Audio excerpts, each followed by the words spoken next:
discovery approach. For example, giving them a list of the aids and having them work in groups to identify and locate the items in their textbook would be a suggestion.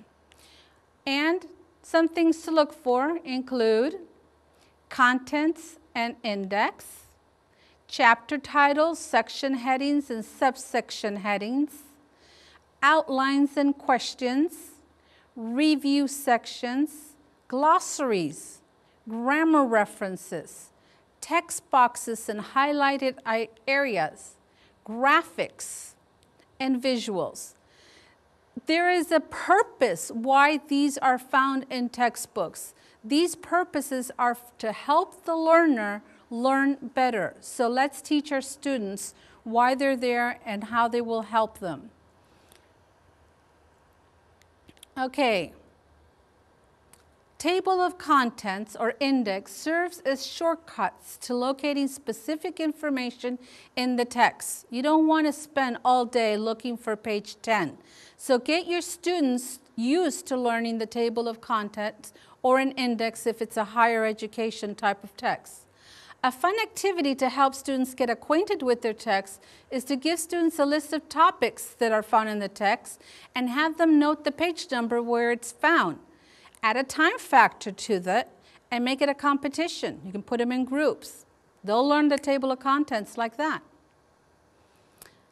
Chapter titles, section headings, and subsection headings act as clues to help students organize their thinking about the type of information that follows.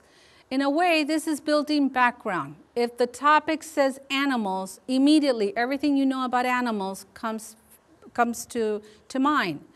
These usually contain keywords or phrases that highlight important concepts. Teach students to scan headings and make associations as regular pre-reading activities. Outlines and questions are often included in the beginning of each unit and review questions at the end to highlight important information. As a pre-reading activity, they can be used to direct students' attention to concepts, ideas, and details presented in the unit. As a post-reading strategy, they allow students to check their comprehension and use a metacognitive strategy of self-evaluation and to engage in critical thinking. Review sections present key concepts and points of information at the end of sections and chapters. This may sound a little bit unfamiliar to you, but it is a good strategy to teach your English language learners to review these segments before reading the section or unit. Why? Pre-reading the reviews helps students organize their thinking about the content they will be reading in the text. So again, you're giving them more background to build on. It allows them to form a foundation that facilitates comprehension of the concepts, facts, structures, and details presented in the unit. You're giving them a forewarning of what they're going to be learning. It's not that they're going to learn it looking at the end of the chapter, but it's giving them a general idea of what all they have to learn. And then you can go back and start the chapter. Okay. I keep forgetting to use this.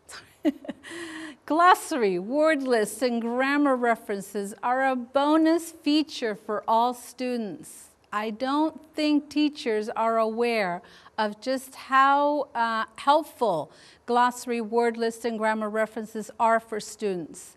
And I don't really think they use them in the classroom or help students refer to them. Make students aware that the reason that words or phrases are highlighted in boldface or italic type in the body of the text is because they're important and because they will most likely be included in the glossary, word list, or the grammar references. Text boxes and highlighted areas focus on key concepts. That's why they're in text boxes and in highlighted areas. They often present information in more concise language or give examples, most commonly in grammatical structures, to clarify concepts. Make use of these. Graphics. I can't say enough about graphics. Present information in chart, table, web, or diagram formats. I think all of us at some time or another have used one or another of these types of graphics. And we know how helpful they are. They increase comprehension by visually contextualizing the printed words and in the most common and easiest way to get students comfortable using learning strategies. Like I said before, most students are visual learners. If you present the information visually, you get them more comfortable in the content and you help them integrate it as part of them. Visuals are designed to appeal to students, to capture the attention, to offer contextual support and enrich their understanding of concepts presented in the text. As with graphics, students should understand that they are not merely decoration. Real information is offered in the maps, in the pictures and illustrations included in the text. They aid in activating or building background knowledge and then to use them in conjunction with written text to clarify meaning. Visuals are very important, as important as graphics. I think that's the reason why sometimes we choose a textbook just because of the visuals. If it's really pretty, we know that the students will be appealed and attracted to it. Okay, make use of the teacher tools. I have some useful links here that I'm not going to go into it in depth, but they're here for you to use. The first one has all kinds of graphs, all kinds of information about content learning and learning strategies. The second one familiarizes teachers with activities on self-growth and self-esteem. I think it's a must for teachers who are teaching middle school and high school where this is an issue. And then every publisher has their website. Actually, I just put the most common, Longman and Cambridge University Press and Oxford University Press and Santillana up there. But every publisher nowadays, we know this is a web world, okay? Every publisher nowadays has this.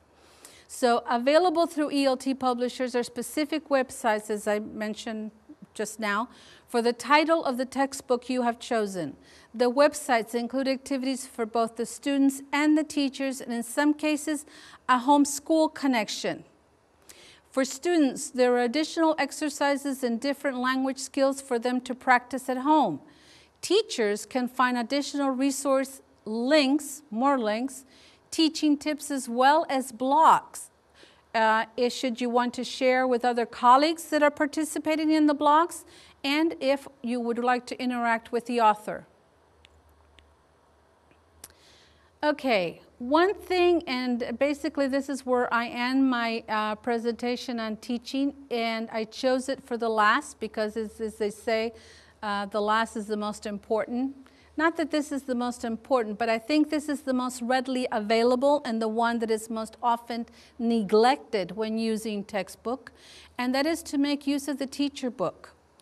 Nearly all English language teaching publishing companies provide a teacher book that accompanies the student book and/or workbook. This is a super resource for teachers, often including, I'm not saying that all the teacher books include all of this, and actually some may include more, but basically these are some of the things that occurred to me that could be included in teacher books. The philosophy behind the course, appropriate for establishing the right setting. If we want to make our classroom a low effective filter, if we want to make our classroom a constructivist type of classroom, well, we need to make sure that the philosophy behind the book that you're using is a constructivist approach. So this is sort of background building for you as a teacher, that for you to use this information in the classroom. It includes frequently asked questions about how to best use the book. Many teachers have used the book, and these questions have come